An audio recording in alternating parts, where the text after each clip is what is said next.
Bom dia, boa tarde, boa noite. Esta é mais uma edição de Pedro e Cora, aquele programa sobre o que mais? Sobre quem matou Odete Roitman, claro. Pedro e Cora, como vocês sabem, toda terça-feira, toda quinta-feira, no YouTube do Meio, na sua plataforma favorita de podcast. Eu sou Pedro Dória, ao meu lado está minha querida amiga Cora Rona. E Cora, eu não assisto novela, nunca assisti uma novela na minha vida.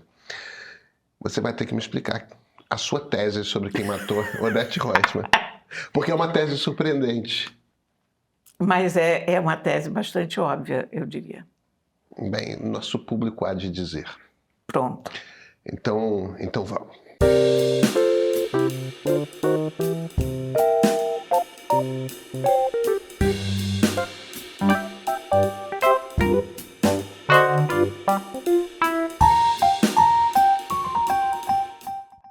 Cora, você me prometeu a sua tese a respeito de quem matou Odete Roitman hoje. Quem matou Odete Roitman?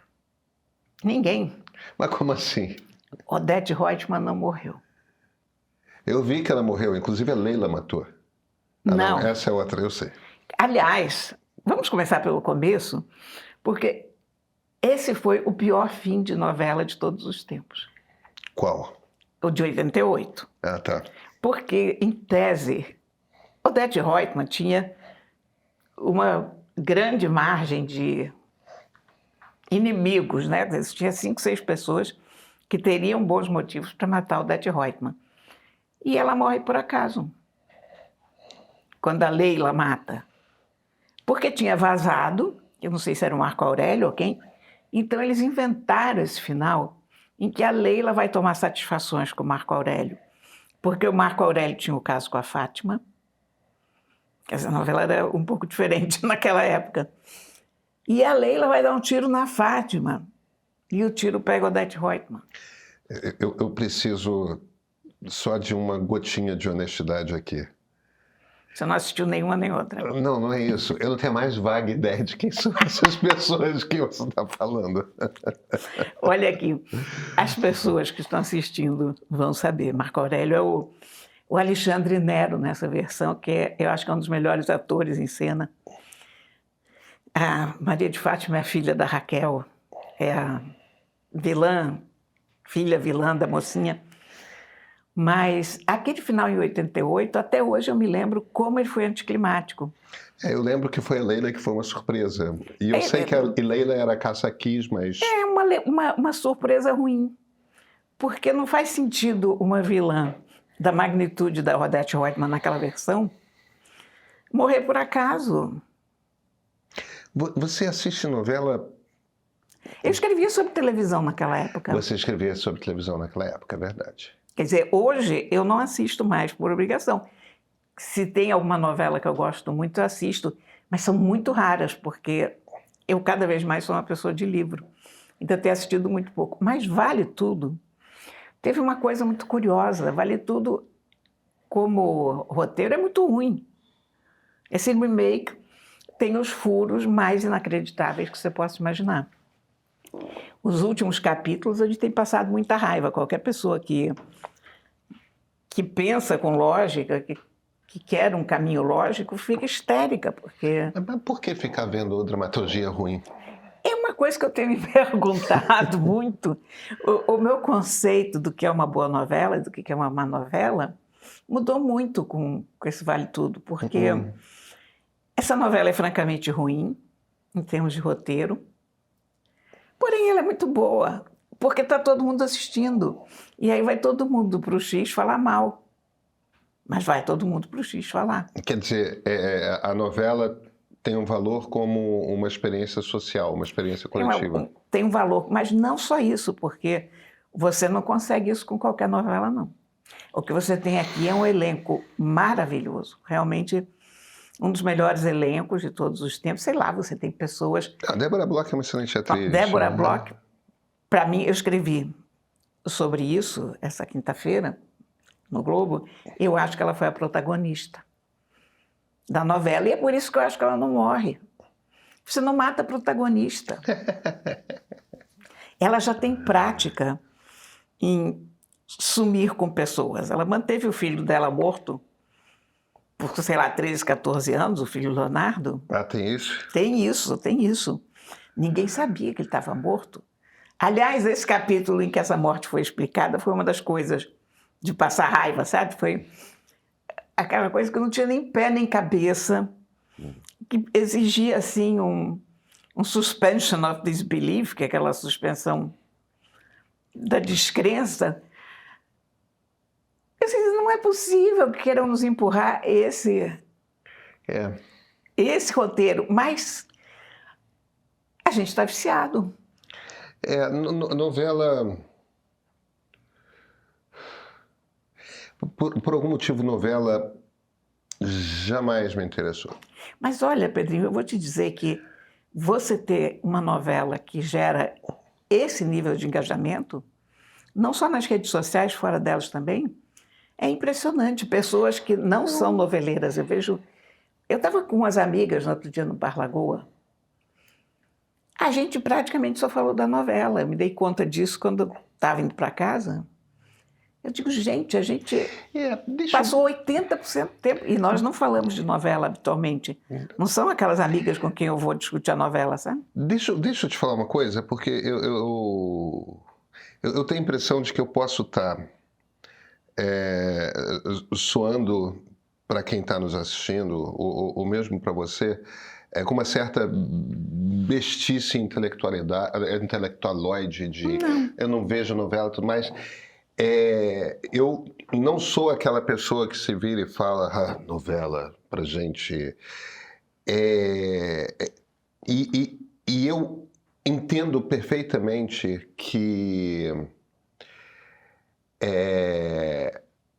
eu entendo o valor de um Dias Gomes.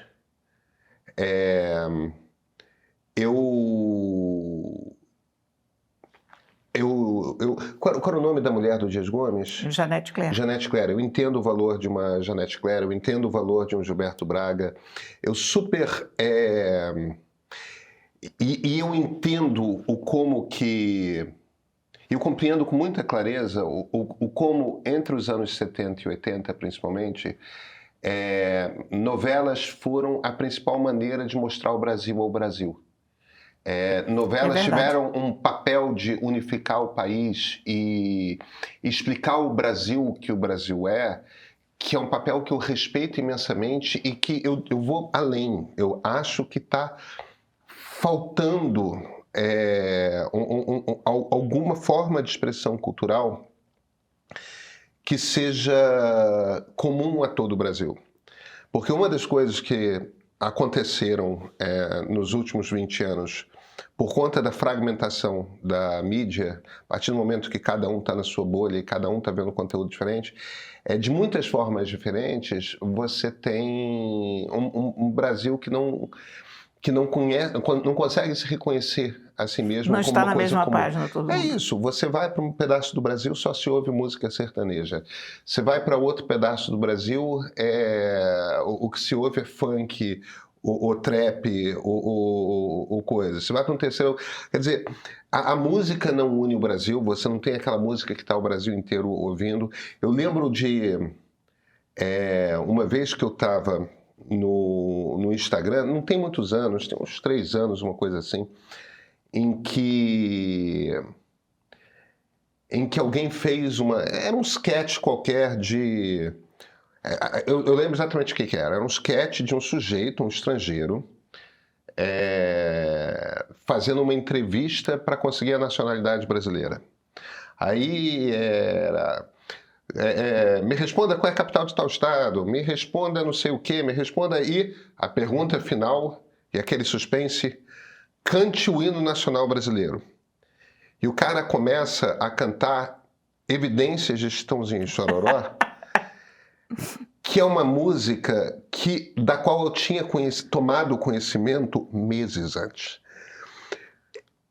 E eu entendo que para uma quantidade de brasileiros grande, Evidências deve ser uma música tão marcante, tão importante, e certamente antiga, uma música do século passado. Olha, como Asa Branca foi uma geração antes. Tudo bem, mas se alguém se vira para mim e fala Asa Branca é um dos hinos nacionais brasileiros, eu entendo, eu conheço Asa Branca, ela faz parte, Evidências... Eu sei, quando eu tomei conhecimento de evidências também já era um fenômeno vastamente isso. espalhado e antigo mesmo. E bate para mim como estranhamento. Agora, meio que não importa, entendeu? Eu sou do clube dos brasileiros que ouve Chico Gil e Caetano. E tem o clube dos brasileiros que ouve... Meus filhos não ouvem esse tipo de coisa. Meus filhos não ouvem a música que eu ouço. É uma coisa, eu ainda estou tentando me habituar com a realidade de que ouvir rock é coisa de velho. Olha aqui, nossos pais não ouviam a música que a gente ouvia. Não, meus pais ouviam. Os meus não. Mas na minha geração, os seus filhos ouviam a música que você ouve. Os meus filhos, sim. Eu sei. Mas eu em sou da compensação, geração mas eu não ouvia a música que eles ouviam.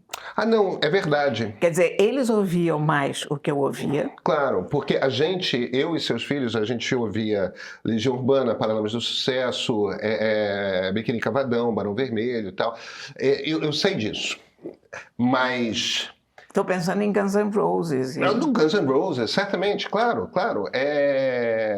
Mas o ponto... Engraçado, hoje eu gosto de Guns N' Roses. É ótimo. Eu demorei muito para gostar. É ótimo. Motley Crue. Ontem Motley Crue eu gosto menos, mas ontem eu estava ouvindo um disco do Guns enquanto eu estava correndo na esteira. Eu continuo ouvindo as coisas que eu ouvia 30 anos atrás. Mas o ponto eu entrei falando da música, mas literatura é uma coisa que já uniu o Brasil de alguma forma. Você tinha... Não, você tinha... Literatura uniu uma parte muito pequena do Brasil. Não, eu sei, mas... Literatura uniu a parte do Brasil que lia no momento em que 70% da população era analfabeta. Não, Cora, eu entendo isso, mas quem lia... 100% das pessoas que liam tinham lido Guimarães Rosa. Sim. Entendeu? Mas era claro, uma fração mínima. Hoje, mesmo na literatura, você tem tribos muito distintas que leem coisas muito diferentes. Entendeu? A pessoa que lê Torturado não é a pessoa que lê Paula Pimenta. Que não é a pessoa que lê sei lá o quê, entende? O ponto que eu estou tentando fazer aqui é que você não tem mais uma peça cultural em qualquer dos estilos artísticos que seja comum a todos. A gente não tem mais esse negócio. E novela, de certa forma, foi o ponto mais alto disso. O Brasil inteiro consumiu. Então eu tenho um baita de um respeito por novela e pela importância cultural de novela. Eu sei que novela, entre outras coisas, sustentou durante muito tempo os melhores atores brasileiros. E isso é também um papel muito importante, porque a gente teve um grande teatro, porque as pessoas podiam fazer teatro porque faziam novela. E a gente teve, inclusive, momentos de lampejo de muita qualidade no cinema brasileiro, porque aquelas pessoas estavam fazendo novela também, por isso podiam fazer cinema. Porque quando você tem uma indústria tão forte, você tem aqueles iluminadores, você tem o pessoal do som, você tem os câmeras, você forma uma indústria cultural. E assim você pode ter um Bye Bye Brasil. Você pode ter um Bye Bye Brasil, você pode ter um Pra Frente Brasil, você pode fazer um cinema que tem interesse num determinado momento. Eu acho que vale tudo, pelo menos na minha intuição. Eu não tenho nenhum número para te provar isso, tá? Eu tenho a minha intuição de pessoa que conversa com todo mundo, que frequenta redes sociais e percebe mais ou menos o que está acontecendo. A sensação que eu tenho é que vale tudo virou por esse breve momento aqui um fator de, digamos, integração nacional, se você quiser, porque a quantidade de gente que eu estou vendo. Aconteceu alguma coisa assim. Eu tenho muitos amigos que estão assistindo Vale Tudo e produzindo conteúdo sobre Vale Tudo. Eu tenho muitos amigos que não têm a mais vaga ideia do que está acontecendo, tá? Eu não assisto novelas regularmente, porque a gente que trabalha em casa, inclusive, se a gente for assistir novela, a gente está ferrado. Tira um pedaço, eu pelo menos, que é exatamente o horário em que eu rendo melhor, que é esse horário da noite. Mas, de repente, começou a ficar inevitável e, de repente, começou a ficar muito divertido. É muito ruim, mas é muito bom. Quer dizer, tem um roteiro com furos medonhos, mas tem esses atores absolutamente extraordinários. Tem uma química entre os atores. Sabe, um elenco que está todo entrosado? Você tem um elenco que está todo entrosado. E as pessoas estão se divertindo em falar mal. Posso te falar uma coisa? Com exceção de alguns raros atores, eu botaria, por exemplo, Lima Duarte nessa lista. A impressão que eu tenho é que em novela até atores bons ficam meio ruinzinhos. Não. Não, é porque é uma outra linguagem e é porque você tem muito pouco tempo para ensaiar e para decorar o texto.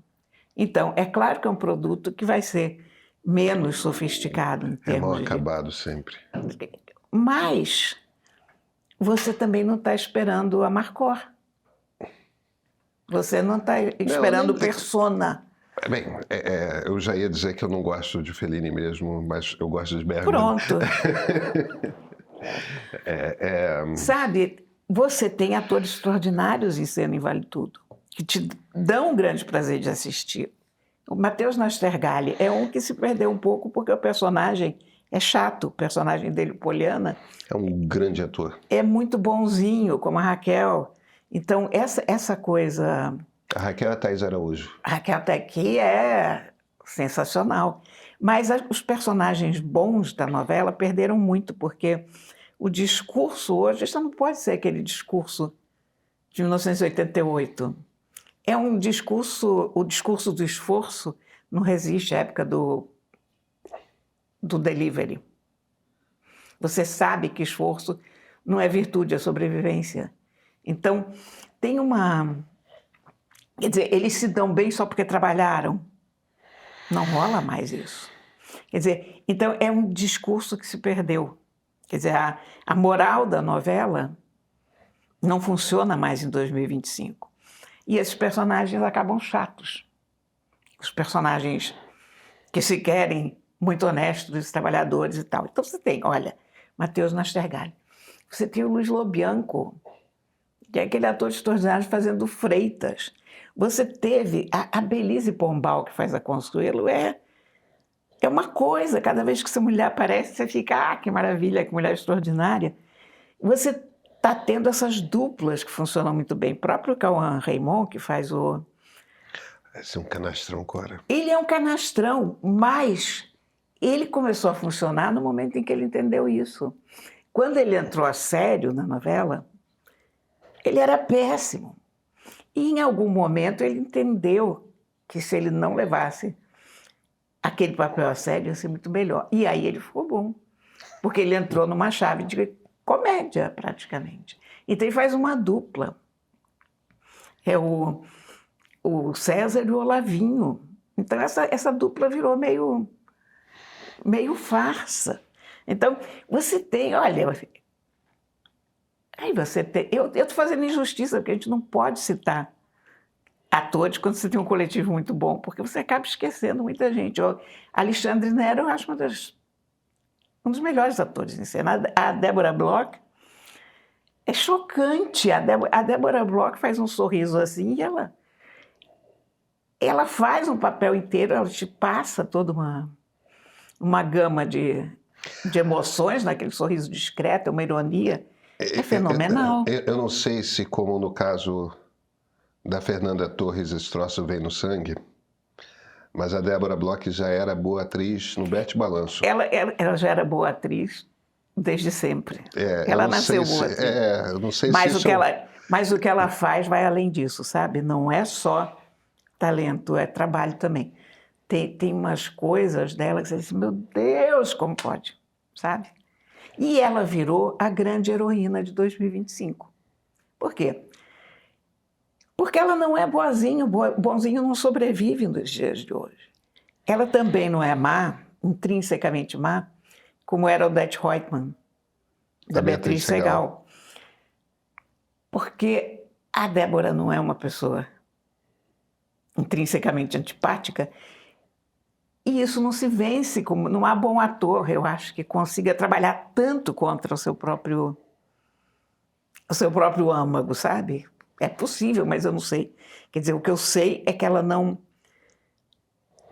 é tão má quanto era, ela não é detestável, ela tem senso de humor, ela é inteiramente independente, ela era a única pessoa sensata, entre aspas, dentro de uma família inútil, em que as pessoas não trabalhavam. Então, você tem o filho dela ficava fazendo triatlo, a irmã trocava as capas dos sofás, fazia arranjos de flores, e mesmo isso esporadicamente, porque esse é um problema desse roteiro não se sustenta com essas coisas. Se a pessoa faz arranjo de flores no primeiro capítulo, ela tem que fazer arranjo de flores no capítulo 180, a menos que ela tenha perdido as mãos, ficado cega, sei lá. Então tem muito isso tem aparecido, um dos defeitos desse roteiro é muito isso, de as pessoas terem surtos de alguma coisa. O que faz o Olavinho, que é um ótimo ator, eu estou me esquecendo do nome, tá vendo? A gente acaba esquecendo. Esse cara é um boa-vida carioca, é um produtor de filmes pornô, e no dia em que Odete Roitman morre, você fica sabendo que ele era sniper do exército e campeão de tiro. O produtor de filmes pornô. O produtor de filmes pornô. Quer dizer, não dá. Se você é sniper do exército, você tem que ser sniper do exército. A partir, sei lá, do capítulo 10, alguém descobre, ele foi sniper do exército, pode não falar mais nisso. Mas ficou aquela informação. Se Deus Ex Machina servia para Sófocles, isso. Eu não vejo por que não pode. Mas você pode ter uma vez, mas você não pode ter a cada capítulo, né? A Paula Oliveira, que faz a Heleninha Roitman, eu acho que está ótima. É uma atriz maravilhosa. Foi muito criticada, porque as pessoas estavam esperando a Renata Sorrah. A Paula Oliveira não é a Renata Sorrah. É muito difícil se fazer uma pessoa frágil sendo aquela mega gostosa que ela é. A Heleninha é muito frágil. Aí entra a Paula Oliveira, vocês estão brincando comigo, né? Porque a imagem da saúde, aquela mulher é linda. Eu não tenho opinião formada sobre a Paula Oliveira como atriz. Ótima. Eu nunca a vi Olha em aqui, cinema. Eu tenho que ver. Eu vou te dizer o seguinte, um dos melhores capítulos, dramaticamente, assim, de conseguir criar um clima, de fazer um suspense, foi quando ela encontra o irmão, que também é outro tremendo ator, que é esse ator que está fazendo o cara sequelado, o Leonardo. Então, foi um show de atuação. E a Paola passou uma emoção. Ela é ótima, ótima, ótima. Uma das minhas dificuldades com novela é que, como é aquela coisa feita para ter 6 capítulos por semana e durar 7 meses, você tem que ficar estendendo aqueles arcos partindo do princípio de que as pessoas não assistem todos os capítulos. Então, os dramas, os conflitos têm que ficar sendo repetidos e repetidos e repetidos. Não, você sabe você tem 20 versões da mesma briga, do mesmo casal. Você tem... eu não sei se é o caso dessa... Não, eu tenho até que tirar o chapéu para o roteiro de Vale Tudo, porque teve um ritmo mais de série do que de novela. Até, quer dizer, isso é o grande ponto negativo, porque... o cara vira sniper, por exemplo, né? Mas você tem uma movimentação. Você assiste um capítulo... Eu tenho um amigo que contava como Blag, eu não sei se ele fazia isso, mas eu acredito que ele fazia. Ele contava essa história nos anos 90, que ele não assistia novela nenhuma, mas quando chegava na sala... E as tias estavam vendo novela, mãe, esse tipo de coisa. Ele chegava, sentava no sofá interessado, se virava para elas e perguntava: ela já sabe? Ele não sabia o que Muito estava bom. acontecendo. Ele não sabia nada, não sabia nada. Mas sempre alguém respondia, ainda não. Acabaram de contar. Um negócio assim do tipo. Isso é ótimo. E se aplica a toda a novela. Sempre tem alguém para quem você precisa responder a pergunta, ela já sabe. Mas olha, coisas que funcionaram nesse remake foram os núcleos, né? Você tem o núcleo do pessoal do Marco Aurélio ali na TCA, que é a Consuelo, a Laíde, aí depois elas vão, e o Freitas, aí vão para casa e tem aquelas famílias interessantes. Então, isso funcionou porque era um pessoal muito afinado. Alexandre Nero, ele tem essa leveza. Essa coisa que o Cauã descobriu no meio do caminho, isso o Alexandre Nero dá uma aula. Ele, desde o primeiro momento, ele fazia um Marco Aurélio que não se leva excessivamente a sério. Então, um show. Agora, com umas inconsistências de roteiro. De novo, né? Porque num certo momento ele é surpreendentemente apaixonado por crianças. A irmã dele adota uma criança, pronto, ele fica inteiramente abestado por aquela criança e você diz, que interessante esse grande executivo. Esquece completamente, some. Tem umas ausências assim bizarras. O filho do Marco Aurélio e da Heleninha, o Tiago, sumiu. Foi viajar por 6 meses com a namorada. Nesse ínterim mataram a avó, morreu gente na empresa, reapareceu o tio, e o cara continua sumido. Não se fala mais no assunto. Reúne a família. Cadê o Tiago, né? Novela. Mas olha, o que eu sei... Vou voltar à minha tese, por que Odete Roitman não morre.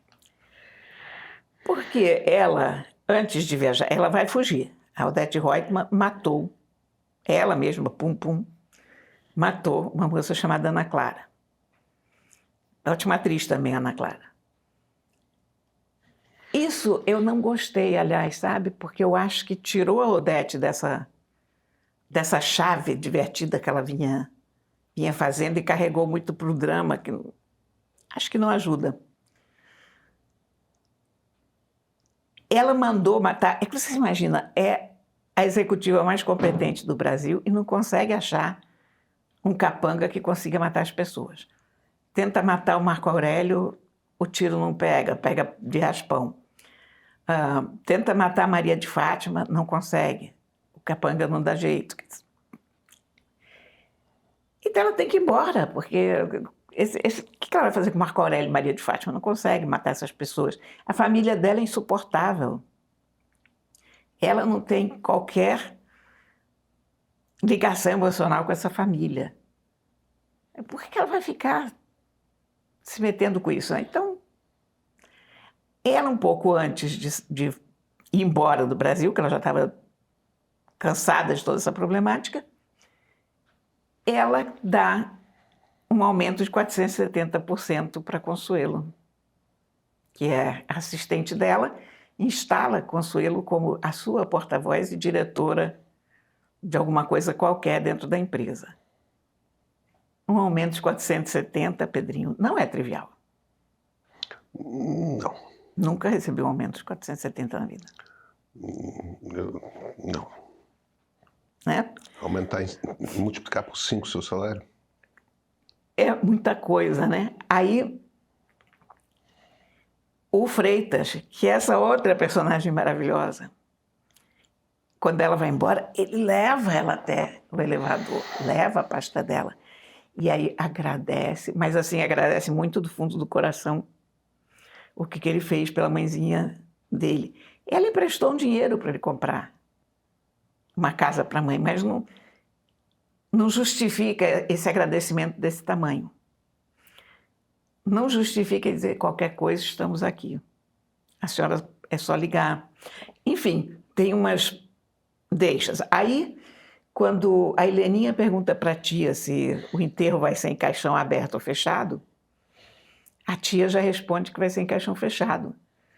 Também não é uma pergunta que se faça, quer dizer, eu não tenho tantos enterros assim na minha família para que essa pergunta, para que eu saiba se isso é uma pergunta pertinente ou não, mas está aí uma pista.